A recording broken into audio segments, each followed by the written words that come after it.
नमस्कार, मैं हूं अंकित गुप्ता और आज हम बात करेंगे वक्फ संशोधन कानून की। वही वक्फ संशोधन कानून जो जब लोकसभा में आया, राज्यसभा में आया, काफ़ी हंगामा हुआ। हालांकि चर्चा भी हुई, लेकिन केंद्र सरकार के पास बहुमत था, लिहाजा वो बिल जो है लोकसभा राज्यसभा से पास हुआ, कानून की शक्ल ले ली। अप्रैल में कानून बन गया, लेकिन जैसे ही वो कानून अस्तित्व में आता उससे पहले ही मामला सुप्रीम कोर्ट में पहुंच गया। सुप्रीम कोर्ट में कुछ मुद्दों पर सुनवाई हुई। सुप्रीम कोर्ट ने ये कहते हुए आदेश सुरक्षित रखा कि हम अंतरिम आदेश देंगे, हम पूरे जो है केस के ऊपर अभी हम फैसला नहीं देंगे। और अब वो अंतरिम फैसला, फिर दोहरा रहा हूँ, अंतरिम फैसला सामने आया है।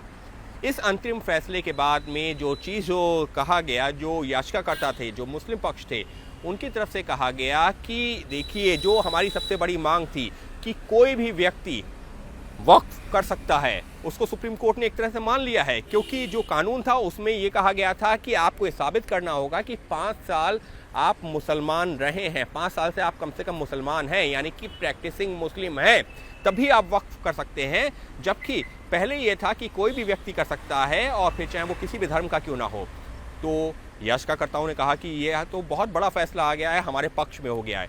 दूसरा, सुप्रीम कोर्ट ने एक चीज़ और कही है, वो है कलेक्टर के अधिकारों को लेकर के, क्योंकि अभी तक जो नया कानून आया था उसमें ये कहा गया था कि कलेक्टर के पास अधिकार होगा कि वो देख सके कि कौन सी प्रॉपर्टी वक्फ की है, कौन सी नहीं है, दस्तावेजों के आधार पर। लेकिन सुप्रीम कोर्ट ने कहा है कि ये काम ट्राइब्यूनल का है, उसको करने दीजिए।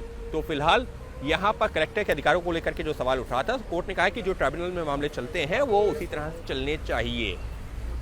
तीसरी चीज़ ये भी कहा गया कि जो वक्फ बोर्ड है, वक्फ काउंसिल है, वहाँ पर गैर मुस्लिम लोगों की संख्या नहीं होनी चाहिए। कोर्ट ने कहा है कि उनकी संख्या सीमित होनी चाहिए। हालांकि केंद्र सरकार ने वहाँ पर जो संख्या रखी थी, कहा यह गया है कि उतनी संख्या नहीं, लेकिन जो है ऐसा भी नहीं है कि आप वहाँ पर जो है गैर मुस्लिमों की संख्या कम कर दें, जैसा कि जो शंकाएँ जताई जा रही थी, और जो है जो गैर मुस्लिमों की संख्या बढ़ा दें, मुस्लिमों की संख्या कम कर दें, इस तरीके की शंकाएं जताई जा रही थी। तो कोर्ट ने कहा है कि नहीं, ऐसा भी नहीं होगा। ये तो 3 अंतरिम आदेश हुए, लेकिन अब क्या ये वाकई में जो याचिकाकर्ता है उनके लिए बड़ा फ़ायदा है या सरकार के लिए बड़ा फ़ायदा है, अब ये भी समझने की ज़रूरत है।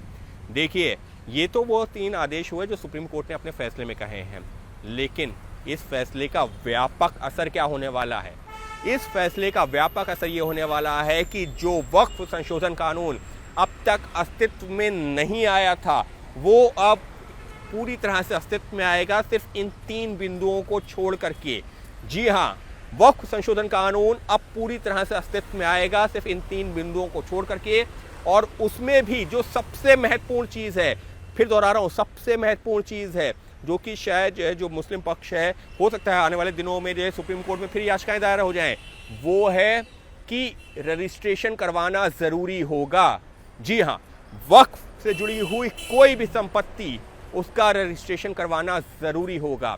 अब तक तमाम जो याचिकाकर्ता थे, जो वक्फ संशोधन बिल का विरोध कर रहे थे, कानून का विरोध कर रहे थे, उनकी एक मुख्य दलील ये भी थी, कहा यह जा रहा था, उदाहरण के तौर पर 300 साल पुरानी कोई संपत्ति है, उसके कागज़ नहीं है, तो रजिस्ट्रेशन कैसे हो जाएगा उसका? रजिस्ट्रेशन पर सवाल उठाए जा रहे थे, रजिस्ट्रेशन प्रक्रिया पर सवाल उठाए जा रहे थे। हालांकि केंद्र सरकार ने एक उम्मीद करके पोर्टल जो शुरू किया था, अब से जो 3 महीने पहले जून महीने में, उस पर जो है लगातार रजिस्ट्रेशन हो भी रहे थे। लेकिन महत्वपूर्ण क्या है? महत्वपूर्ण ये है कि जो लोग कह रहे थे कि रजिस्ट्रेशन के लिए कागज़ ही जिन संपत्तियों के नहीं होंगे, तो उनका कैसे होगा? लेकिन कोर्ट ने कहा है कि जी नहीं, जो प्रक्रिया है वो चलती रहेगी। उसमें थोड़ा सा वक्त आपको कम ज़्यादा दिया जा सकता है, लेकिन ऐसा नहीं है कि रजिस्ट्रेशन नहीं करवाना होगा। ये बात क्यों महत्वपूर्ण है? ये बात इस वजह से महत्वपूर्ण है क्योंकि पहली बार 1923 में जब ये इसको लेकर चर्चा हुई थी, उस दौरान भी कहा गया कि रजिस्ट्रेशन होना चाहिए। 1954 में जब कानून में संशोधन हुआ, उसमें इस बात का जिक्र किया गया कि वक्फ संपत्तियों का रजिस्ट्रेशन ज़रूरी है, यानी कि रजिस्ट्रेशन की बात अभी ये जो कानून आया है इसमें नहीं है, ये पिछले करीबन 100 साल से चली आ रही है। और फिर भी अगर रजिस्ट्रेशन नहीं हो रहा है, तो सुप्रीम कोर्ट ने भी कहीं ना कहीं माना है कि आखिर किसी को रजिस्ट्रेशन करवाने में आपत्ति क्या है, क्योंकि रजिस्ट्रेशन हो जाएगा तो जो सरकार को भी पता है, सब कोर्ट को भी पता चल जाएगा कि हाँ, ये फला फला संपत्ति वक्फ की संपत्ति है, क्योंकि उसके ये दस्तावेज हैं, और आगे भी कभी अगर कोई विवाद होगा तो वो आसानी से सुलझाया जा सकता है। लेकिन अगर रजिस्ट्रेशन ही नहीं होगा तो फिर तो कोई भी किसी भी संपत्ति को दावा कर देगा कि ये मेरी संपत्ति है, अब आप साबित करते रहिए कि आपकी संपत्ति है या नहीं है, या ये किसकी संपत्ति है। तो इसी वजह से रजिस्ट्रेशन का मतलब क्या होता है, उदाहरण के तौर पर मैं और आप अगर कोई जो है घर खरीदते हैं, फ्लैट खरीदते हैं, तो उसकी भी रजिस्ट्री होती है ना, उसमें पता चल जाता है, कागज़ में आपका नाम चढ़ जाता है, आपके नाम से हो जाता है। तो वही चीज़ यहाँ पर वक्फ की ज़मीनों को लेकर भी कहा जा रहा है कि आपको रजिस्टर करवा लीजिए। लेकिन बहुत सारे संगठन ऐसे हैं, बहुत सारे लोग ऐसे हैं जो इस पर आपत्ति दर्ज करवा रहे हैं। लेकिन सुप्रीम कोर्ट के इस फैसले के बाद एक चीज़ साफ हो गई है कि रजिस्ट्रेशन की प्रक्रिया पर रोक नहीं है, रजिस्ट्रेशन करवाना होगा। इसका क्या मतलब हुआ? इसका मतलब तो ये भी हुआ कि जो लोग रजिस्ट्रेशन नहीं करवाएंगे उनकी संपत्ति डी नोटिफाई भी की जा सकती है। इसका क्या मतलब आसान शब्दों में? इसका मतलब ये कि उसको गैर वक्फ संपत्ति भी घोषित किया जा सकता है। ये अपने आप में एक बड़ी जानकारी है इस फैसले के बाद में, क्योंकि जो कानून था उसमें इस बात का प्रावधान था, लेकिन मामला जो है सुप्रीम कोर्ट पहुंचा था, और सुप्रीम कोर्ट में उस दौरान सरकार ने कहा था कि जब तक सुप्रीम कोर्ट इस मामले पर कोई अपना अंतरिम आदेश नहीं देता है, सुप्रीम कोर्ट नहीं कहता है, तब तक हम इस प्रक्रिया पर रोक लगा देंगे, डी नोटिफाई नहीं करेंगे।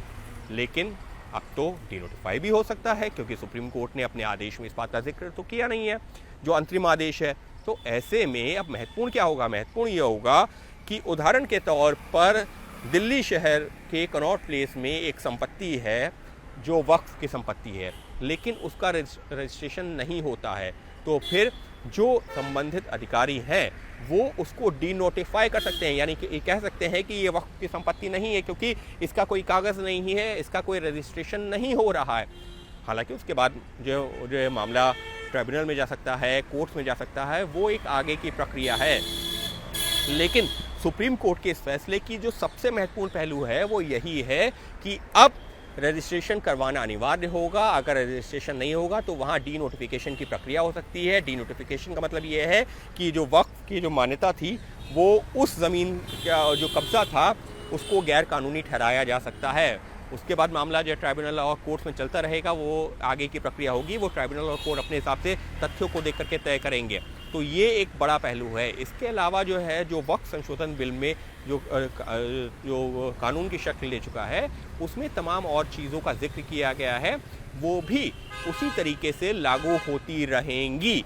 यानी कि अगर अभी तक जो वक्फ संशोधन कानून था वो पूरी तरह से अस्तित्व में नहीं आ रहा था क्योंकि मामला सुप्रीम कोर्ट में लंबित था, अब वो वक्फ संशोधन कानून पूरी तरह से लागू हो सकेगा सिर्फ 3 मुद्दों को छोड़ करके, यानी कि प्रैक्टिसिंग मुस्लिम, कोई ज़रूरी नहीं है कि 5 साल मुसलमान हो तभी जो है वो अपनी संपत्ति वक्फ कर सकते हो। दूसरी चीज़ कलेक्टर के अधिकार, और तीसरा जो वक्फ बोर्ड और वक्फ काउंसिल हैं वहाँ पर गैर मुस्लिमों की संख्या सीमित होनी चाहिए उस चीज़ को लेकर के। तो इसके अलावा ऐसा नहीं है कि इस बिल में सिर्फ यही 2-3 प्रावधान थे। बिल में जैसी जानकारी है कि अलग अलग प्रावधान हैं और उनमें संशोधन किया गया था। 2013 का जो वक्फ संशोधन कानून था उसमें संशोधन किया गया था और नया कानून लेकर आया गया था। मकसद क्या था? मकसद ये था कि वक्फ कानून के नाम पर अगर कहीं पर ज़बरन ज़मीनों को हड़पा जा रहा है, ज़बरन जो है लोग कब्ज़ा कर रहे हैं, धर्म के नाम पर जो लोगों को बरगला रहे हैं, अपने ही लोगों को बरगला करके उनकी ज़मीन जो है ज़बरन जो है वक्फ करवा रहे हैं, तो वो ठीक नहीं है। और वो बचाने के लिए, वही बचाने की एक कोशिश थी, सरकार लगातार यही दलील दे रही थी। और जब ये मामला जो है राज्यसभा में आया, लोकसभा में आया, जब ये बिल जो पास हुआ उससे पहले संसद की संयुक्त समिति के सामने बाकायदा जो है इसको लेकर के कई बैठकें हुई थी, देश भर में बैठकें हुई हैं। संसद की संयुक्त समिति के सामने जगदम्बिका पाल उसको अध्यक्षता कर रहे थे। करीबन जो 90 लाख से ज़्यादा सुझाव आए थे, देश के अलग अलग तबकों से जो है सुझाव आए थे। तो तमाम चीज़ों को देखने के बाद में बिल में संशोधन किया गया था, जो सरकार लेकर आई थी उस बिल में संशोधन किया गया और फिर इस बिल को पास किया गया। तो ऐसे में सुप्रीम कोर्ट ने साफ कह दिया है कि सरकार के कानून पर हम इस तरह से रोक नहीं लगा सकते और ऐसा कोई बड़ा आधार भी नहीं आया जिसके आधार पर हम इस कानून पर रोक लगा दें। हालांकि सुप्रीम कोर्ट में अभी इस मामले की सुनवाई आगे भी जारी रहेगी। सुप्रीम कोर्ट और विस्तार से मामले की सुनवाई करेगा और पहलुओं पर विचार करेगा। तो ये अंतरिम आदेश है, अभी सुप्रीम कोर्ट विस्तृत सुनवाई करेगा, उसके बाद में एक फाइनल फैसला भी आएगा, अंतिम फैसला भी आएगा। हो सकता है तब इसमें जो रोक लगाई गई है ये हो सकता है कुछ और बढ़ा दी जाए, कुछ और प्रावधानों पर। पूरे कानून को क्या संवैधानिक करार दिया जाएगा, ये अपने आप में बड़ा सवाल है, लेकिन सुप्रीम कोर्ट ने फिलहाल अभी मना कर दिया है। और मुमकिन ये भी है कि जो रोक अभी अंतरिम रोक लगाई गई है आने वाले जो फैसले में, अंतिम फैसले में, उसको हटा दिया जाए। तो ये तो जो भविष्य के घर की बातें हैं, अभी नहीं पता, सुप्रीम कोर्ट तथ्यों को देकर के तय करेगा। लेकिन ये जो फैसला अभी आया है, जो अंतरिम फैसला आया है, उसने एक चीज़ साफ कर दी है कि अब वक्फ संपत्तियों का रजिस्ट्रेशन करवाना अनिवार्य होगा, और अगर वो नहीं किया जाता है तो उन संपत्तियों का डी नोटिफाई करने का काम जारी हो सकता है, जारी होगा। और अगर ऐसा होता है तो यकीन मानिए वो संगठन जो अभी जो है ये कह रहे हैं कि इस फैसले से हमको जीत मिली है, वो जल्दी सुप्रीम कोर्ट का फिर से दरवाज़ा आपको खटखटाते हुए नजर आ सकते हैं, ये कहते हुए कि ये देखिए गलत तरीके से वक्फ की ज़मीनों को सरकार छीन रही है। तो कुल मिलाकर के ये जो फैसला आया है, अभी शुरुआती तौर पर तो जो उसमें जो है जो अलग अलग संगठन थे उन्होंने अपनी जीत बताया था शुरुआती तौर पर फैसले के बाद में, लेकिन जैसे जैसे दिन आगे बढ़ेंगे मुमकिन है कि तब ये ही फैसला इसके बाद में जो जिस तरीके से कानून लागू होगा वो मामले फिर से सुप्रीम कोर्ट पहुँचें, क्योंकि इसका जो प्रावधान है जिसमें रजिस्ट्रेशन की बात कही गई है, जिसमें डी नोटिफाई करने की बात कही गई है, वो है सबसे महत्वपूर्ण और उसकी अनदेखी नहीं की जा सकती।